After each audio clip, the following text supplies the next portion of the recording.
सकाळी आम्ही 7:30 वाजता निघणार होतो आणि आता 9 वाजलेत आणि उशिरा निघतोय याच्यासाठीच खूप जास्त पाऊस पडतोय. ऑलमोस्ट एंड ऑफ सप्टेंबर आम्ही ट्रॅव्हल केला. नसणार पाऊस, त्याच्याला एवढा रेनकोट आणि सगळं घेऊन जायचंय, पण पाऊस बघा तिथे. सो फायनली जोईने इकडे सगळी अरेंजमेंट केली आणि 4 रेनकोट फाइंड आउट केले चौघांसाठी, की आता ऍटलीस्ट आपण स्कूटी काढू आणि निघू जर्नीची सुरुवात. पाऊस तर वाटत नाहीये मला थांबणार आहे. सो आज आम्ही निघालोय पावसला जाण्यासाठी. पावसला स्वामी स्वरूपानंदांचं मठ आहे आणि पूर्णगड आम्हाला खूप दिवसापासून व्हिजिट करायचं होतं. आम्ही पूर्णगड व्हिजिट करायला चाललो. खूप मस्त मस्त जुनी जुनी मंदिरं आहेत तिथे आणि तटबंदी सुद्धा खूप छान आहे आणि समोर तुम्हाला समुद्र किनारा दिसतो. सो आज आम्ही तो एक्सप्लोर करण्यासाठी जाणार आहोत आणि या पावसात आम्ही आज ट्रॅव्हल सुद्धा करणार. सो तुम्ही सुद्धा या पावसामध्ये आमच्यासोबत जर्नीची मजा घ्या आणि आपल्याला लवकरच हायवेवरती भेटा. ताईपर्यंत भेटू.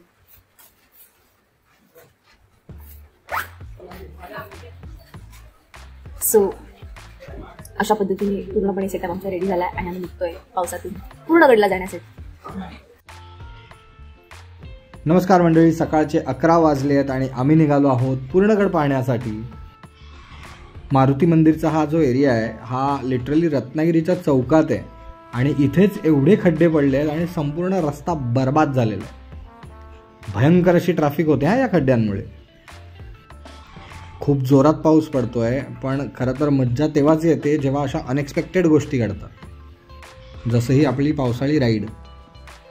हा टर्न जर आपण घेतला ना तर त्या रस्त्याने आपण पावस, देवगड, आडिवरे हे सगळं पाहण्यासाठी जाऊ शकतो.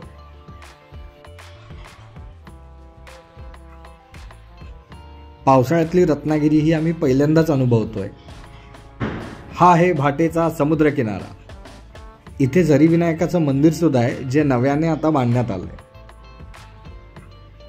पावसाच्या पाण्याने भिजलेले हे रस्ते आपल्याला निसर्गातल्या सुखाची आठवण करून देत असतात.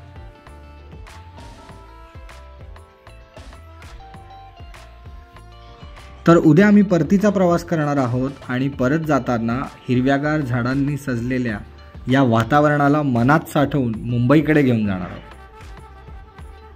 हे इकडचे हे जे टर्निंग आहेत ना हे जरा सांभाळून. रस्ते बघताय ना. बरेच जण आम्हाला विचारत असतात की हे असं नेचर तुम्हाला जास्त आवडतं की समुद्र किनारा.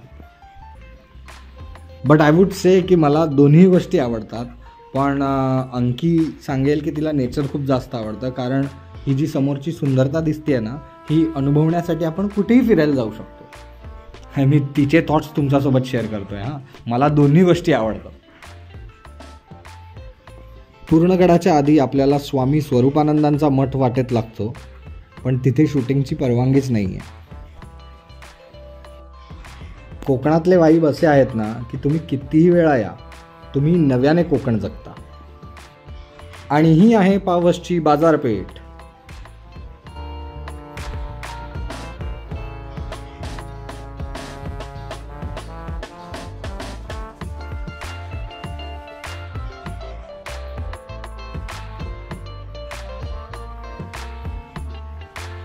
या समोरच्या रस्त्याने साधारण 10 किलोमीटर पुढे गेल्यावर तुम्हाला लागेल कशेळी बीच. आणि हो, वाटेत जाताना तुम्हाला सूर्य मंदिर सुद्धा लागेल. त्याचा ब्लॉग सुद्धा तुम्हाला आमच्या चॅनलवर बघायला मिळेल. समुद्र किनाऱ्याला लागून इथे घरं सुद्धा आहेत.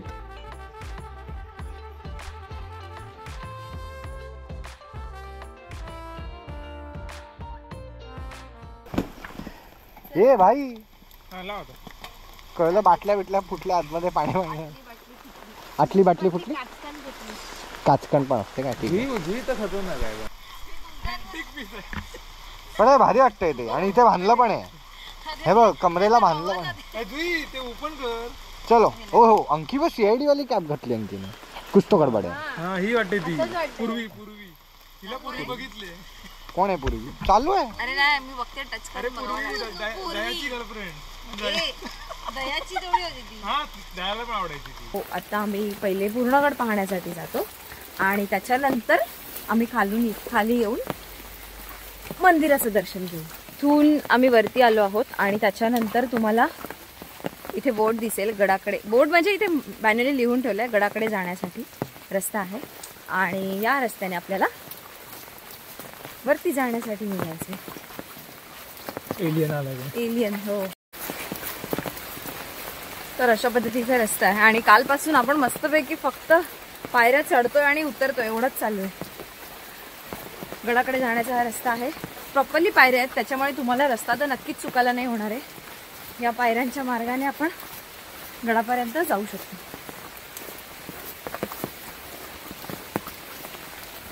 हे स्लिपरी आहे, पण दगडांची ग्रीप एवढी मस्त मिळते की काहीच टेन्शन नाही.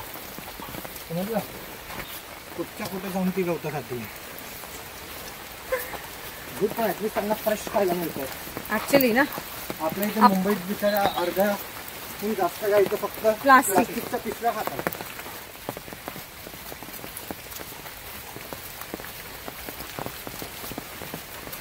कुठल्या ठिकाणाला वाईट नाही बोलायचं, पण प्रत्येक ठिकाणाचे वेगवेगळे वैशिष्ट्य असतात. एवढा भयंकर पाऊस असतो पावसाळ्याच्या दरम्यान की तुम्ही भिजणारच. रेनकोट घाला, छत्री घ्या, काही पण करा, पण भिजणारच.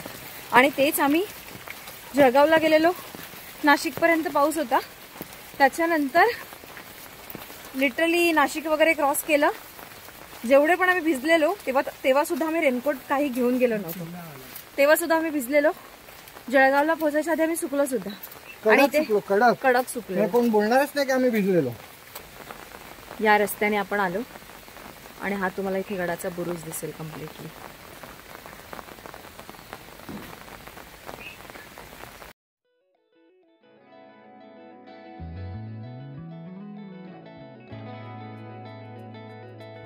पूर्णगड हा किल्ला मुचकुंदी नदीच्या उत्तर तीरावर वसलेला आहे.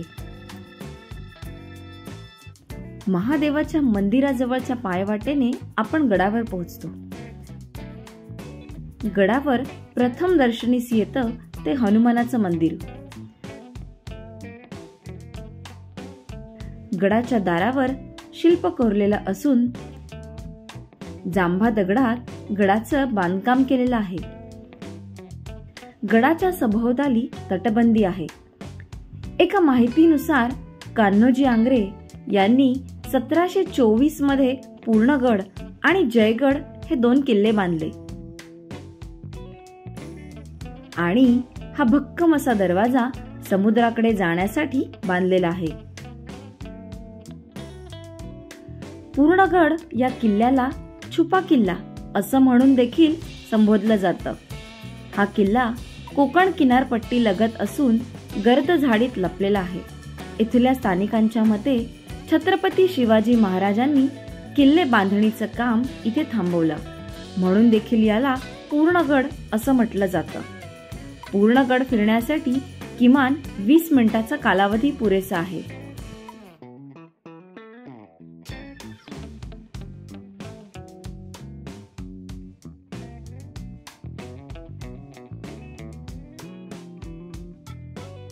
फायनली आपलं पूर्णगड सुद्धा पाहून झालेलं आहे आणि या गडाच्या मार्फत तुम्हाला जर छोटी मोठी इन्फॉर्मेशन मिळाली असेल तर मला नक्कीच कमेंट करून कळवा. एक छोटासा मी व्हिडिओ टाकलाय मध्ये, ते मला ना करंदासारखे दिसतंय, तर मला माहिती नाही की ते करंदा आहे किंवा कोणता फळ आहे ते. सो जर तुम्हाला माहिती असेल तर मला नक्कीच कमेंट करून सुद्धा कळवा. आणि पूर्णगड हे कोणाकोणाचं गाव आहे आणि कोणी कोणी पाहिलंय हे सुद्धा मला कमेंट करून नक्की कळवा. सो आजचा व्हिडिओ जर तुम्हाला आवडला असेल तर मला नक्कीच कमेंट करून ते सुद्धा सांगा. आतापर्यंत आमच्या हायवे लेवलच्या फॅमिलीला सबस्क्राईब नसेल केलं तर लवकरात लवकर सबस्क्राईब सुद्धा करा. आमचे नवीन नवीन व्हिडिओज पाहण्यासाठी, आमची धमाल मस्ती पाहण्यासाठी आमच्यासोबत कनेक्ट रहा. So this is Trinki Ankita with Jo with Shubham Jui signing off from highway levels. Okay, bye.